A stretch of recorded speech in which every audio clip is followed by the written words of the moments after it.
Sveiki atvykę į dar vieną knygų mugės renginį. Šį kartą Kukutis eina į knygos apie Bronislavą Burgį, Aukščiau tik dangus pristatymą. Noriu pristatyti mūsų šitos knygos pristatymo dalyvius. Tai visų pirma, aišku, knygos sudarytoja ponia Albina Burgienė. Taip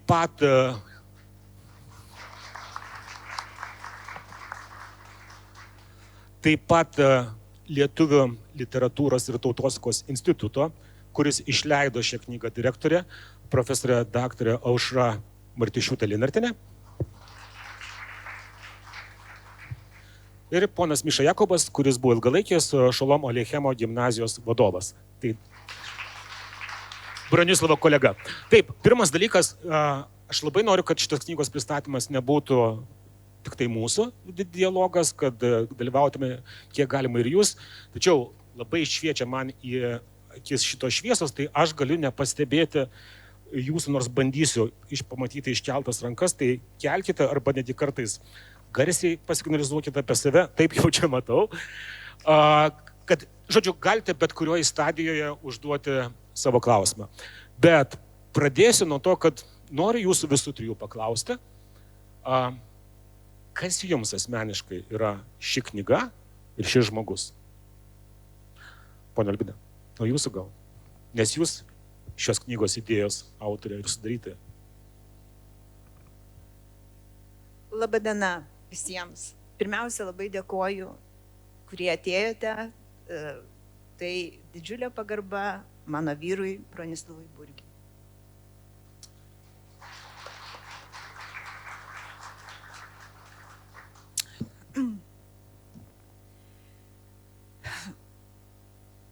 Bronislavas knygos rašyti nenorėjo. Jis buvo prieš autobiografinės knygas, žmogui dar gyvam būnant.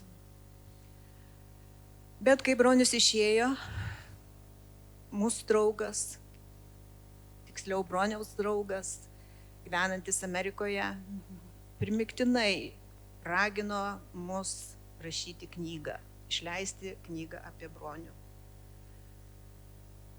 Tačiau aš supratau, kad tai yra labai sunkus darbas, labai psichologiškai sunkus darbas. Ir aš visą laiką spyriojausi. Bet tada, kai jau jisai pasakė, kad na gerai, tai jeigu tu nesutinki, aš paskambinu tavo vaikams.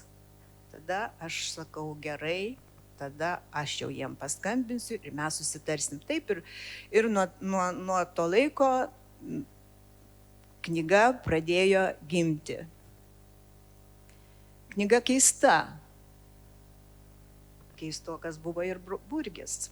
Jis kitoks, negu kad visi Lietuvos gimnazijų, mokyklų direktoriai. Kas jis apskritai buvo? Jis buvo visoks. Kaip draugai sako, ir filosofas, ir matematikos docentas, ir aš atsiprašau, aš neišjungiau telefono, ką darysi, čia tegul skambina, kažkas matyt neranda 5-1 salės. Žodžiu, jį galima labai įvairiai vertinti. Dėl to knygoje jūs pamatysite jį labai įvairų. O šiaip knyga yra mūsų šeimos ašarom aplaistyta. Sunkus jo buvo gyvenimas, sudėtingas gyvenimas, bet kartu buvo daug skausmo ir labai daug džiaugsmo. Ir aš kaip matematikos dėstytojo žmona įvertinu, kad taip yra gėrio knyga. Ir gyvenimas apie gėrį. Tai gal aš trumpai tiek, o gal Aidas dar ką nors. Jo, aš tiesiog aš prisimenu, kad kai ėjo kalba, kai mes su jumis kalbėjomės apie knygos patį kūrybos rašymo procesą, jūs sakėte, kad po pirmosios knygos redakcijos perskaičiusi dukra pasakė, kad tėtis išrašytų 2 ar dar prastesnį pažymį. Ar nebuvo ir dabar tokia baimė, toks įsivaizdavimas, kad knyga parašyta, o Kristovas žiūri iš viršaus arba iš kur ten bebūtų ir galvoja, nu, galėjot labiau pasistengti. Žinot jo reiklumą. Taip, jis ir buvo labai reiklus. Pirmiausia, jis nepripažino, jeigu knygos yra leidžiamos ant silkinio popieriaus. Jūs turbūt, mūsų laikais, tai mes žinom, kas yra silkinis popierius. Tada buvo labai daug skanių silkių, labai dažnai žmonės valgydavo, bet nebūdavo į ką įvinioti. Tai įviniodavo į tokį baisų rudą popierių. Tai vat jeigu jūs pamatytumėte, pasižiūrėtumėte detaliau, knygynuose, tai yra baisus rudas popierius. Šitoje knygoje mes pasistengėme, parinkome patį geriausią popierių. Dabar dėl to, kokia ta knyga, taip, kai buvo paruoštas rankraštis, galutinis rankraštis, pas mus dukra Vaiva yra tokia, visą žinanti ir daug išmananti, daug iš tikrųjų žinanti. Į pirmoji perskaitė rankraštį ir aš tada paklausiau, kaip Vaiva, ar tėvelis būtų patenkintas? Ir tai buvo paskutinis rankraštis ir jinai sakė taip. Dabar kaip vertina kiti? Čia yra jau trečiasis knygos pristatymas. Vienas buvo Kaune, KTU rūmuose, kitas Priekulėje, ten, kur baigė vidurinę mokyklą. O čia yra trečiasis. Ir dėl to jau yra nemažai žmonių, kurie tą knygą perskaitė. Aš žinau daug jų įvairių atsiliepimų, bet ne vieno blogo. Įvairiai reaguoja į tą knygą. Vieni pradėjo skaityti nuo vidurio, nes ten surado savo bendrų pažįstamų. Kiti, pavyzdžiui, viena mama skambina savo dukrai ir sako, žinai, nežinau, kaip rytoj reikės eiti į darbą. Aš skaitau Bronislavos Burgis, aukščiau tik dangus knygą ir nuolat verkiu. Nuolat, sako, aš vaistiniai nepadirbsiu. Taip yra, taip iš tikrųjų knyga yra daugelie vietų labai liūdna, bet tai yra neišvengiama, tai buvo toks gyvenimas ir jis visas yra aprašytas.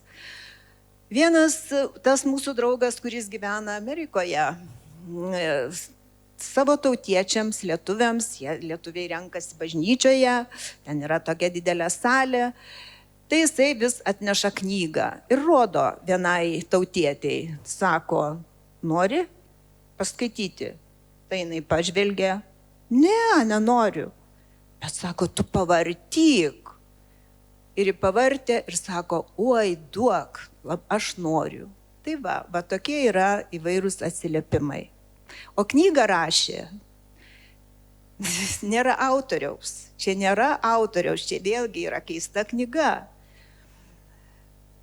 Parašė maždaug 100 žmonių, bet jūs nebijokite, knyga yra vientisa, yra, taip sakant, gali skaityti nuo vaikystės iki pat jo gyvenimo pabaigos ir viskas yra susieta ir manau, kad gali visai patikti. Dėkui. Ir kaip tik atsispiriant nuo šito, ką mes girdėjome, ir tada perduodant klausimą profesoriai, nuo kurios vietos jūs pradėtumėte skaityti knygą, kur jums tai yra artimiausia, tai vienas klausimas, o antras klausimas šiek tiek kitoks yra. Ji vis tiek yra skirtinga, ko gero, nuo kitų knygų, kurios yra Lietuvių literatūros ir tautosakos instituto stende. Taigi, kuo ji jums yra ypatinga? Man kaip tik minėtas gerbiamo Burgio draugas iš Amerikos paskambino ir sako, tu būtinai perskaityti turi šitą knygą ir tada labai daug ką suprasi. Tai aš sakyčiau taip, kad Lietuvių literatūros ir tautosakos institutas mes labai daug tyrinėjame tekstų nuo pačių seniausių Lietuvos literatūros, kultūros tekstų iki šiuolaikinių. Šita knyga, jinai jungia istorijos pasakojimą nuo tremties laikų, nuo stalinizmo iki, galima sakyti, šių dienų.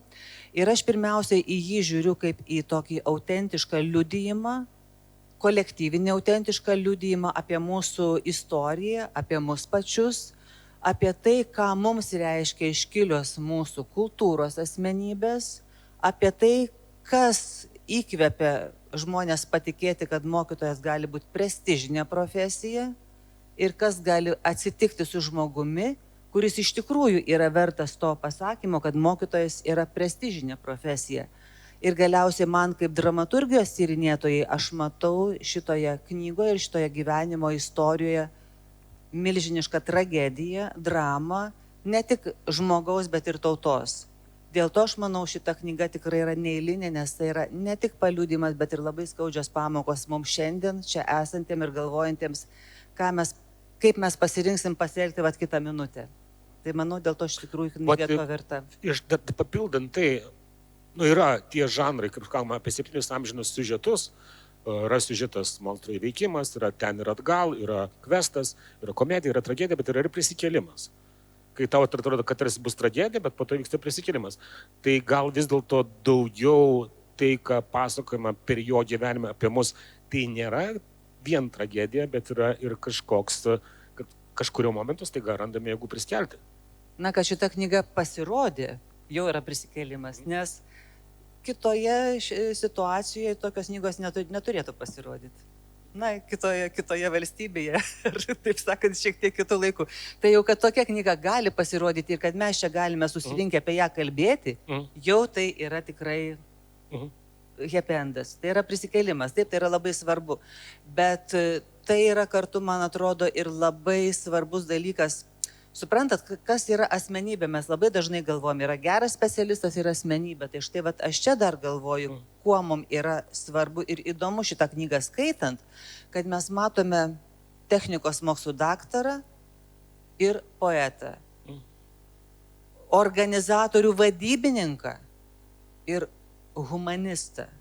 Susikerta tokie dalykai, kurie yra tarsi ir skirtingose vertybių pusėse, bet tai rodo asmenybės plotį ir gylį. Tai tarkim ir tam tikras Bildunskio romanas, kaip tampama stipriu žmogumu.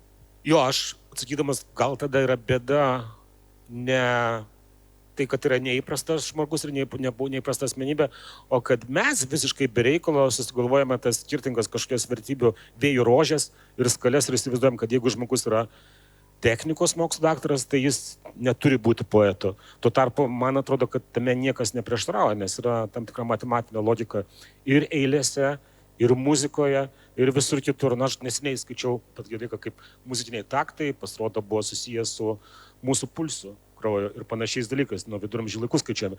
Taip, kad gal mes tiesiog kartais per daug susisiaurinam ir po to. Bet antra vertus, kai mes šitos dalykus susiaurinam, tai po to būna dar malonesnis atradimo skonis, kai mes atrandam tokius žmonės. Pone Jakobai, jums irgi Bronislavas kaip jūsų kolega, kuo buvo svarbus, tai vienas dalykas. Ir antras dalykas, 25 metai mes buvome užsibrėžę kažkada savo tikslą padaryti mokytojo profesiją prestižinę. Ir dabar mes tarsi turim įrodymų, kad tai yra prestižinė profesija. Tačiau tuo pačiu turime, ko gero, daugybę mokytojų, kurie atvedė šiandien mokinius į knygų mugę ir kuris sakytų, ne, toli gražu ne. Labą dieną. Visų pirmiausia, aš noriu padėkoti poniai Albinai už padovanotą knygą.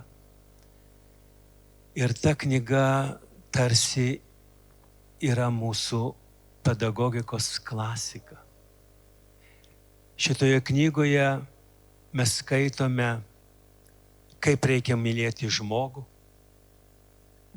ir kokios yra ir turi būti mūsų dvasinės vertybės. Aš tikiu, kad šitoje salėje yra nemažai mano kolegų. Ir mano gyvenime yra 2 knygos, kas liečia mano darbą, kurią matydavau daug metų. Tai knyga Tamsta mokytojas, kuri turi daug metų, ypatingai svarbi knyga. Ir žinoma, šiandien laikau vadovo vadovėlį, tai yra apie Bronislavą Burgį. Taip, jis buvo šakotas, jis buvo nenorama, bet jis žinojo savo tikslą, kad mūsų valstybei yra reikalingi išsilavinę žmonės ir darė viską, kad tų išsilavinusių žmonių būtų kuo daugiau ir kuo didesnis skaičius. Jakobas, kuris sėdi prieš jūs, skaitydamas šitą knygą, patikėkit manim, surado daug panašumo. Ir aš džiaugiuosi, kad savo vadovo kelyje aš galėjau pakartoti tai, ką darė mano kolega amžinatilsį Bronislavas. Aš taip pat buvau vadovas ir ilgus metus. Mano kabineto duris taip pat visada būdavo atidarytos. Ir ant mano rašomojo stalo visada buvo saldainiai. Aš taip pat ėjau į mokinius, leiskit man taip įsireikšti. Ir kalbėdavau su jais apie gyvenimą. Lygiai taip pat mano kolega Bronislavas ėjo pas mokinius, kalbėjo apie gyvenimą, apie muziką, apie higieną. Ir mes mokėm savo vaikus, ką reiškia ir kaip reiškia gyventi. Aš noriu pacituoti vieną labai svarbų sakinį, kuris yra šitos knygos pradžioje. Žurnalistė Lavaste parašė pirmame puslapyje: žvaigždės nemiršta. Net ir fiziškai užgesusios, jos 1000 metų dar spinduliuos savo šviesą. Ir paties Bronislavo žodžiai apie gyvenimą. Kai pradedi senti, tvirtai įsikabini į gyvenimą į ranką ir vedi jį. Gyvenimas eina su tavimi, nes jam smalsu, ką tu išmokei ir ką tu patyrei. Knygoje yra sakinys: aš nebuvau mokykloje, aš nedirbau mokykloje, aš gyvenau mokykloje. Kada manęs klausdavo, kur yra tavo sėkmė, aš labai trumpai atsakydavau: aš sergu mokykla. Ir tai yra labai svarbu ir labai reikšmingas sakinys. Skaitydamas knygą apie Burgį, aš labai greitai ją perskaičiau. Ir žinot, dar vieną sekundę. Pats gražiausias žmogus man yra treneris Jasikevičius. Žinote kodėl? Dėl to, kad jis išgyvena dėl savo komandos. Jisai moka verkti, moka apkabinti ir moka liūdėti. Vadovai, kurie kartoja visą šitą, kurie moka apkabinti, moka verkti ir moka džiaugtis gyvenime, pasiekia, ir tie, kurie pakartos tos knygos puslapius, taip pat gali labai daug ką pasiekti. Tad visiems palinkėčiau geros kloties. Ačiū. Aš dabar bandysiu pažiūrėti, nes norėsiu paklausyti, pakelti rankas žmonių, kurie buvo Bronislavo mokiniai. Jeigu čia. Mokiniai, būtent mokiniai. Taip, matau, yra rankų, bet aš žinau, kad salėje yra ir žmogus, kuris buvo klasiokas Bronislavo. Ir dar prieš prasidedant šitam knygos pristatymui, jis jau pasakė, kad turės ką pasakyti. Tai jeigu tas noras vis dar išliko, tai aš tada kviečiau jūs. Duosiu mikrofoną savo jums. netiek norėčiau, bet reikia pasakyti, taip galvoju. Čia niuansai paliesti beveik visi. Supratot, kad jūs be tos knygos neišeisite šiandien. Taip, ten yra daugybė niuansų. Aš norėčiau atkreipti ką kitką, kadangi vienoj klasėje sėdėjome ir bronių pažinojau. Taip, jis mokėsi tik 5. Tai buvo talentas, nebejotinai, jau mokykloje kiek supratom, bet mums rūpėjo sportas, krepšinis, žygiai, dviračiais, taip toliau. Su mumis jo nebūdavo, bet žinau, kad jis irgi išdykaudavo.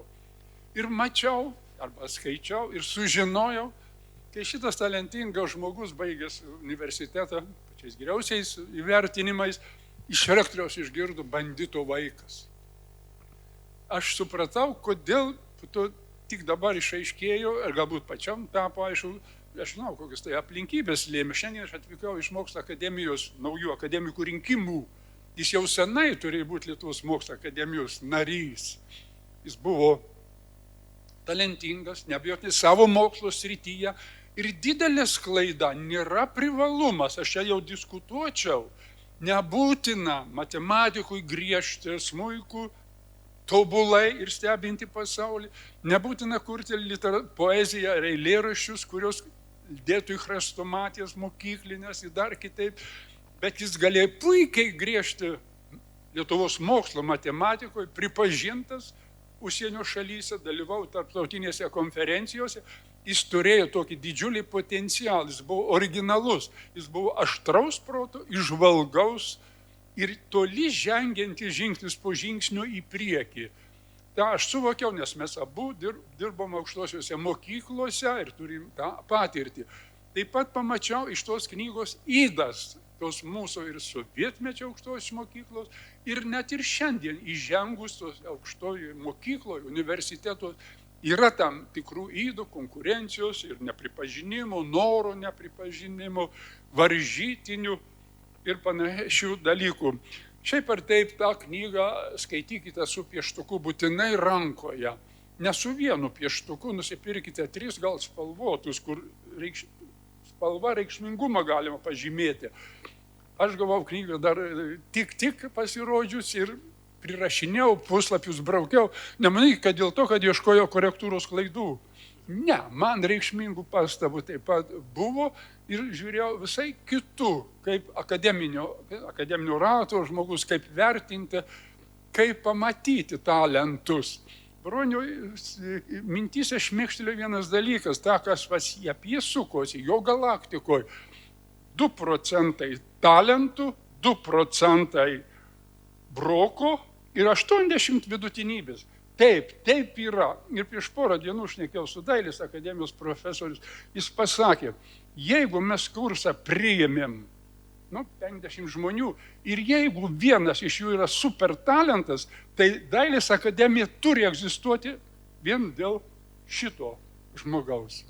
Taigi skaitykite ir kritinį protą įjungiat čia.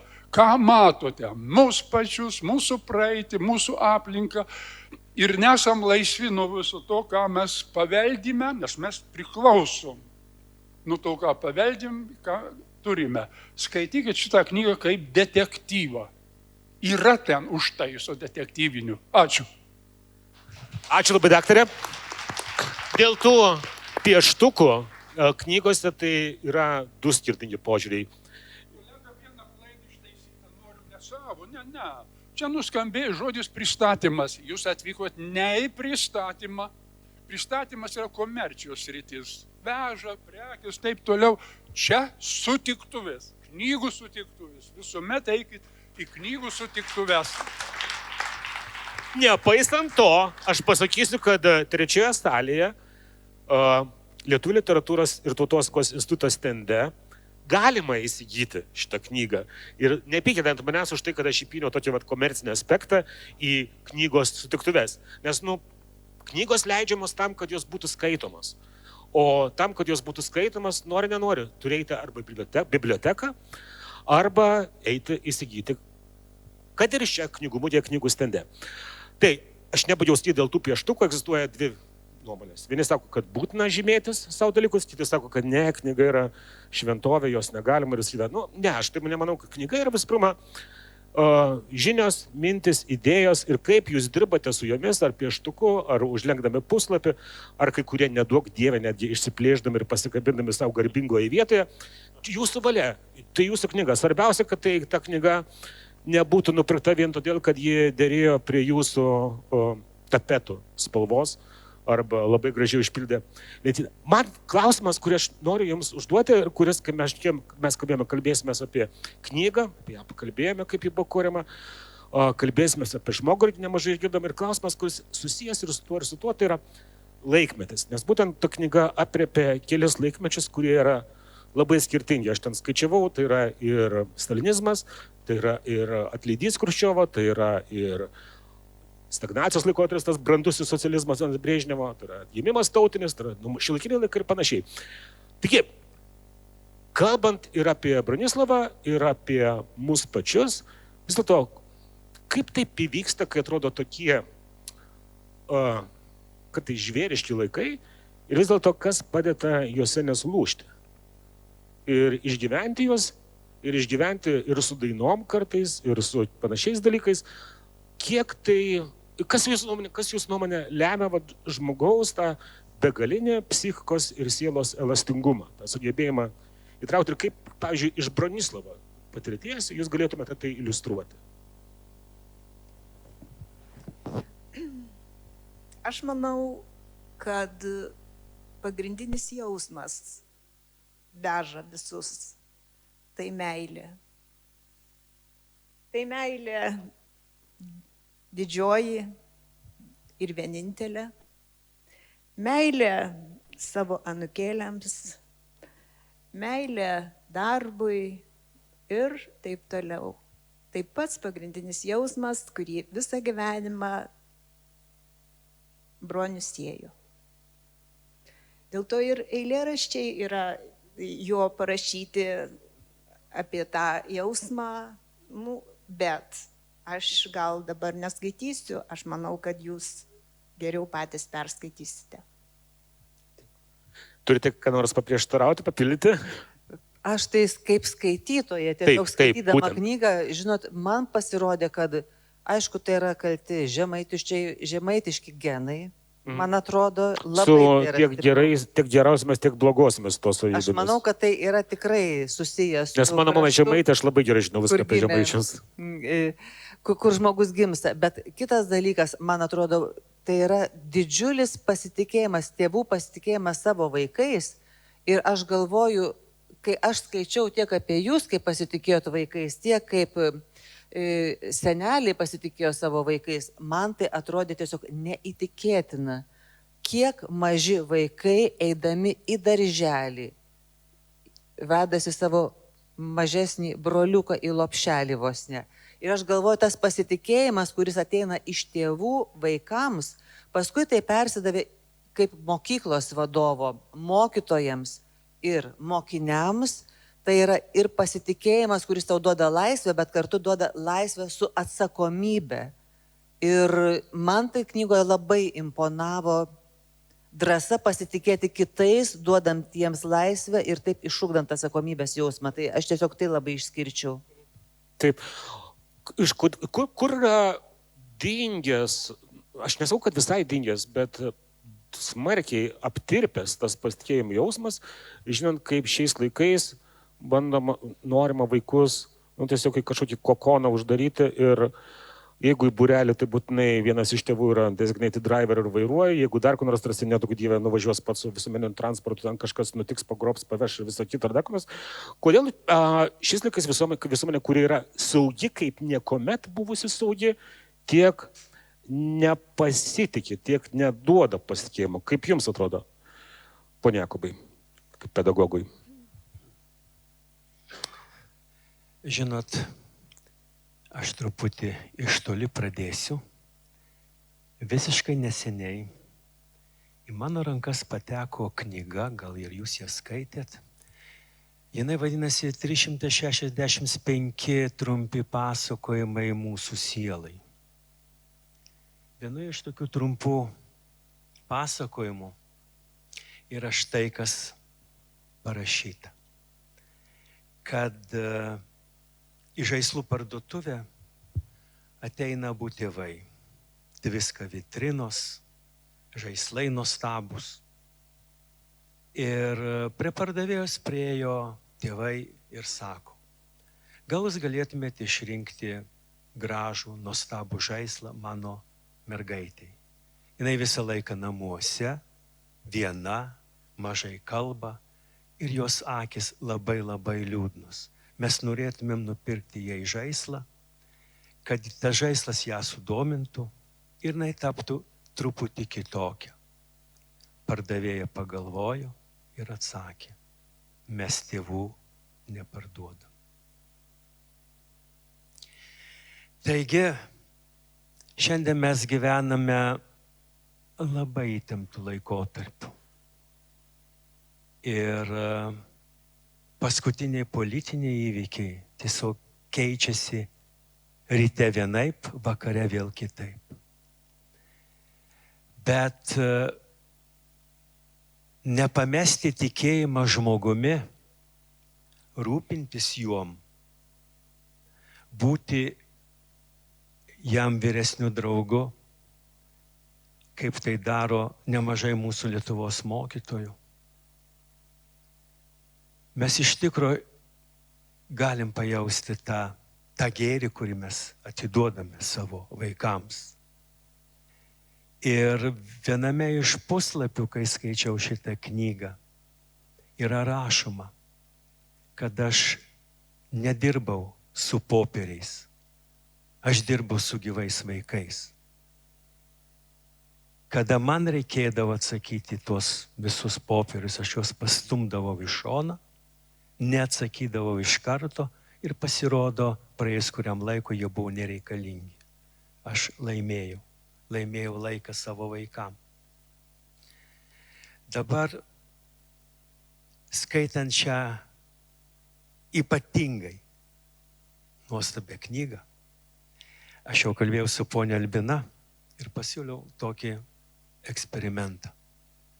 Praėjus kuriam laikui paklausti mokyklos vadovų, ar skaitėte šią knygą.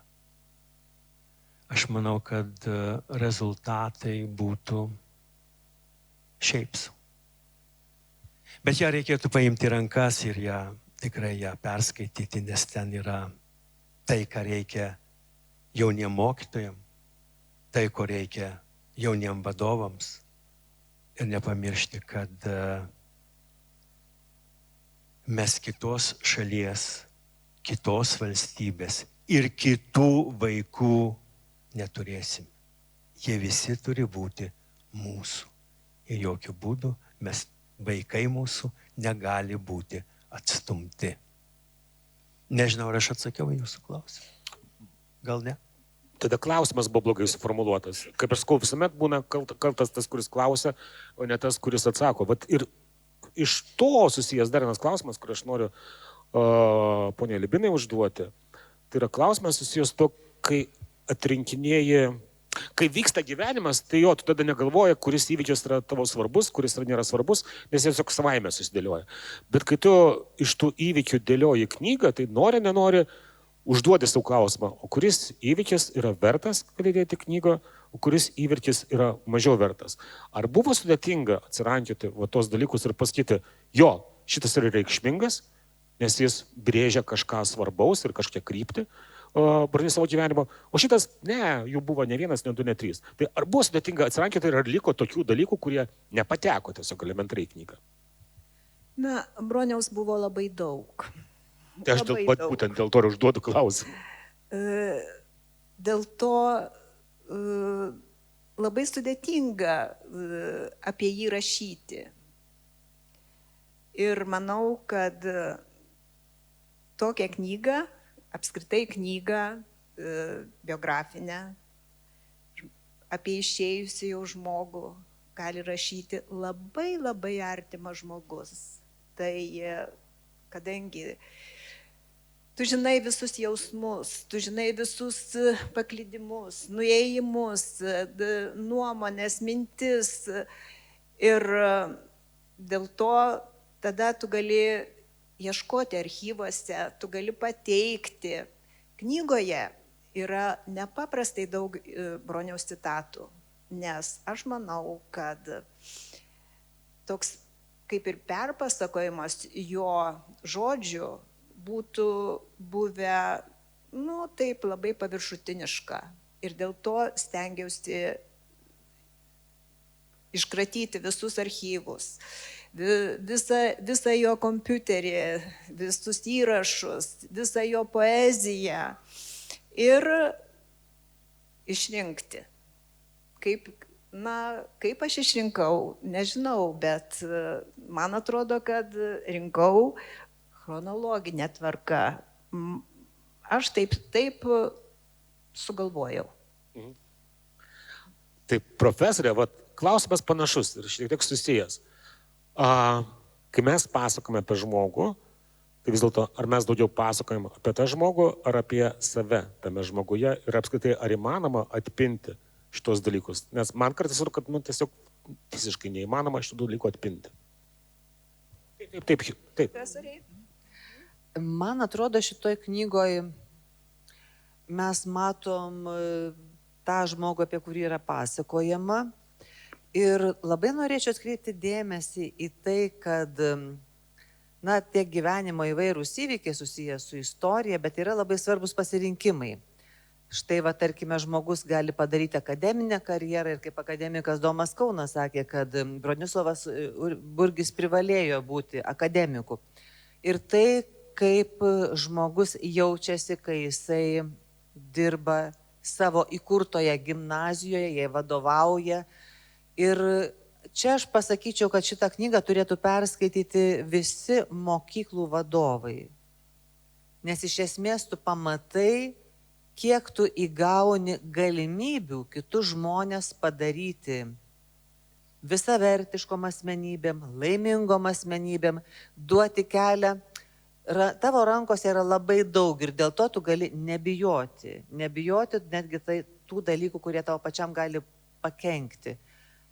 Man atrodo, šita drąsa pasiteisina ir tą tokią drąsą paliudė ir šitos knygos skaitytojų ratas ir tų žmonių, kurie rašė atsiminimus, nes iš tikrųjų knygoje yra per 100 žmonių, per 100 autorių po kruopelę sudėjusių pasakojimus apie jiems imponavusi žmogų. Tai taip, tai yra knyga iš tikrųjų apie asmenybę, tai nėra apie tuos, kurie pasakoja. Iš tikrųjų mes matome tikrai puikų, galima sakyti, kad tai yra ir literatūrinis herojus, bet laimė, kad toks žmogus tikrovėje buvo. Ir manau, tokių žmonių yra šalia mūsų ir labai gerai, kad taip yra. Ir manau, kad tokių knygų reikia kuo daugiau, nes tiesiog tokie žmonės drąsiau tada veiks. Pone Jakobai, papildant šitą klausimą, tai, ką sakė profesorė apie drąsą padaryti daug gero, žinant, kad tu gali prisidėti prie asmenybės, prie žmogaus formavimuose, bet tuo pačiu tai gali užkrauti ir baimę, kad tu gali suklysti ir tu gali kažkam savo klaidą netaisomai sugriauti gyvenimą pačiame gležniausiame jo formavimuose etape. Tai kaip susitvarkyti su šita, kad tavo sprendimas gali būti ne tik tai tas, kuris praskleis tą žiedą, atvirkščiai gali jį kaip šalna sušaldyti ir panašiai. Kaip mokytojai apskritai ir pedagogai ir mokyklų vadovai tvarkosi su šituo atsakomybės pojūčiu. Mes esam tik žmonės ir klysti mes galime ir matyt klysime dar ne vieną kartą. Bet nieko negalima daryti specialiai ir kad žmogui nuo tavo veiksmų skaudėtų. Aš pacituosiu 167 puslapį. Jame rašoma, kad direktorius savo vaikams buvo tėvų. O 173 puslapyje yra parašyta, tiksliau atspausdinta. Tada jis tapdavo vaikų gyvenimo išminties mokytoju. Direktorius demonstruoja savo mokiniams savo išprusimą, įvairiapusis, tikras mokytojas, nes jo pamokose skambėjo klasikinė muzika ir buvo deklamuojamos eilės. Ir aš visada kalbu apie mokytoją kaip asmenybę. Nes bet kurią pamoką, bet kurią minutę gali prieiti mokinukas ir tavęs paklausti, ar girdėjote muziką, ar skaitėte knygą, ir aš noriu su jumis pakalbėti vienu ar kitokiu klausimu. Taigi, klysti mes turime teisę, bet mūsų mokiniai supranta, kodėl mes suklydome, o jeigu ir suklydome, yra labai svarbu mokėti atsiprašyti.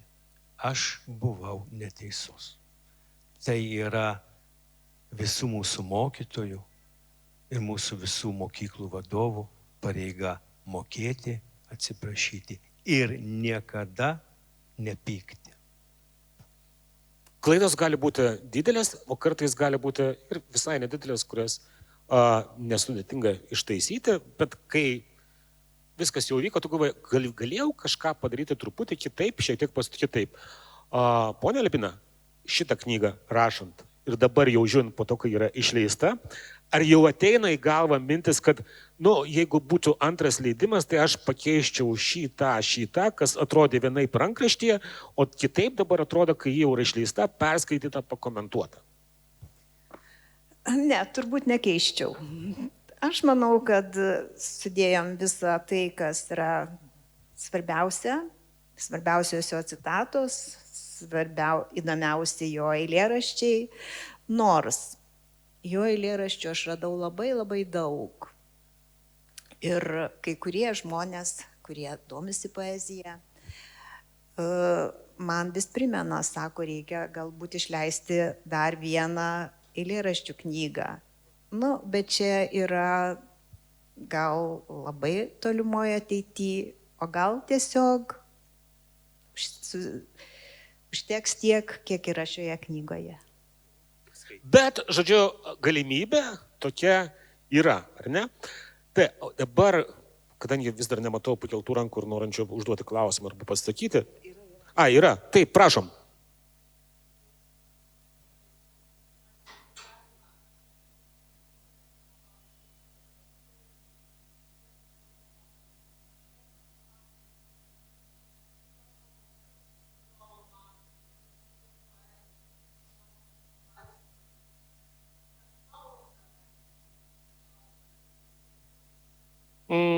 Čia, kodėl mes jau kalbame ne apie kompaktinį diską, kadangi aš garantuoju, kad šitoj knygų mugėje laksto vaikai, kurie nesuprastų, jeigu jūs pasakytumėte kompaktinis diskas, kas tai yra. Mes jau kalbame apie kitas video priemonės, bet mes šnekame apie tai, kaip praplėsti knygą praplėsti audio, vizualiniais ir kitokiais elementais. Tai aišku, tai galėtų būti manoma, kad galėtų kai kurios citatos būti jo pasakomas, jeigu jas manoma surasti, neparašytos, o pasakytos, bet čia jau yra didelis projektas ir jis kitaip yra daromas. Aš vietoj to gal norėčiau užduoti kitokį klausimą profesoriui, jau einant visiškai į pabaigą mūsų sutiktuvių, nepristatymą. Taip, tai kažkada senais laikais ant kiekvienos knygos būdavo pabaigoje užrašoma šalia egzempliorių skaičiaus, šalia leidyklos, būdavo užrašoma, kam yra skiriama jaunesniam, mokykliniam amžiui, vyresniam. Mes jau paminėjom vieną tarsi tikslinę auditoriją, kuriai šita knyga būtų labai naudinga, tai yra mokyklų vadovai. Savaime suprantama, ji bus labai įdomi visiems tiems, kurie pažinojo Bronislavą Burgį. Bet jeigu mes išmestumėm šitas dvi kategorijas, kam dar, jums atrodo, šita knyga turėtų būti ypatingai įdomi, turėti didžiausią potencialą įdomumą? Siūlyčiau mokiniams perskaityti, jie tada turėtų lūkesčių savo mokytojam ir, manau, pasiūlytų puikių idėjų, kaip reikia gerai. Tada mokytojai pradėtų nebekęsti mūsų už tą pasiūlymą, nes jeigu pradėtų kiekvienas šketas reikalauti iš savo mokytojo, kad jis taip elgtųsi. Aš pasiūlyčiau vaikams tai padaryti, tada mokytojai ir mokyklų vadovai turėtų, ir ministerija taip pat turėtų pasistengti. Tai šita gaida, žodžiu, eikite, į knygų mugę, kad šiuo metu ten yra labai daug mokinių ir sakykite, vaikai, įsigykite knygą apie Bronislavą Burgį Aukščiau tik dangus, perskaitykite ją ir reikalaukite, kad jūsų mokytojai elgtųsi būtent taip. Jo, prašykite, jo, nereikalaukite, parašykite, siūlykite, užuominą padarykite. Ir tada, ko gero, mes galėsime daug lengviau kalbėti apie tai, kuriais metais pedagogo profesija taps prestižinė. Nors jau vien ir šios knygos pasirodymas, man atrodo, yra tam tikras ženklas, kad ji gali būti prestižinė ir būtų labai smagu, kad ji tokia taptų. Tai ačiū Jums labai, ačiū visiems susirinkusiems, primenu, 3 salė, Lietuvių literatūros ir tautosakos instituto stendas, knygą galite įsigyti ten. Ir dar vienas baigiamasis žodis. Taip, nebaigiamasis žodis. Kiekvienas renginys turi baigti sprendimu. Reikia knygos apie Burgį. Mes čia šnekėjom apie pedagogiką, nukrypome vien tik į tą pusę. Burgį, kad suprasti, reikia, kad žmogus iš šono objektyviai pasižiūrėtų. 2 temas siūlau. Viena, tai žinom, akademikas Burgis, universiteto dėstytojas, mokslininkas, turi didžiulį įdirbį ir kartu mokslo žinių matematikos populiarintojas. Kita yra pedagoginė veikla ir po 2 gerų monografijų, bet tai turi dirbti kompetitingi žmonės toje srityje. Reikia laiko ir aš linkiu Jums už 3-5 metų ateiti į tokių knygų sutiktuves čia. Belieka smulkmena rasti autorius. Na, galbūt šitoje salėje yra tokių. Dar kartą ačiū Jums ir primenu, 3 salė, Lietuvių literatūros ir tautosakos instituto stendas. Dėkui.